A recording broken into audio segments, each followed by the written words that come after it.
In this video tutorial, you'll learn how to add the number field in Forminator forms in WordPress.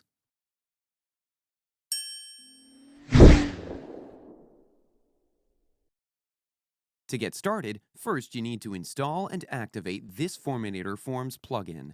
I've already installed it and activated it, but if you need help installing the plugin, then we have a video where you can learn that as well. I'll link it in the description below, or you can also click on the eye icon on the top right corner of your screen to view the video. Now, to add the number field in Forminator contact forms, simply hover over Forminator in the sidebar and click on the dashboard. This is the Forminator Forms window, and here you can create a new form by clicking on this Create button over here, or you can even edit an existing form here.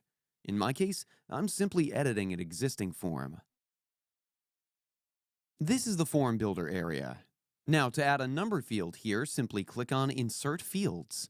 From various fields here, simply look out for the number field. Once selected, click on Insert Fields. In the pop-up here, you can configure various field-related settings, like you can edit the label name here. You can even edit the placeholder text.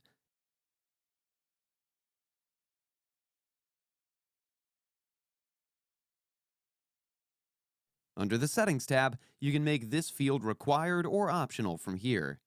You can customize the error message as well. You can set the minimum and maximum value from which the user can choose, and you can customize the error message for the wrong inputs entered into this field.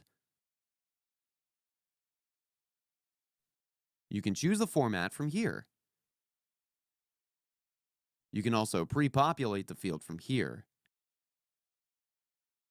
Under the Calculations tab, you can choose whether to allow this field to be used in calculations or not. If enabled, the values entered into this field will then be used for calculations. Under the Styling tab, you can add some additional CSS classes to style your field accordingly. And under the Visibility tab, you can control the field visibility. Everything's up to you. Once done, click on the Apply button. You can see the field has been added here. Let's check the preview. You can see the number field in action here. This is how easy it is to add a number field in Forminator Forms in WordPress. That's it for today's video. If you have any questions or comments, please leave them in the comments section below. And if you like this video, please click on the like button. If you're new to our channel, hit the subscribe button and ring the bell icon so that you don't miss any of our future videos. Thanks for watching. Until next time.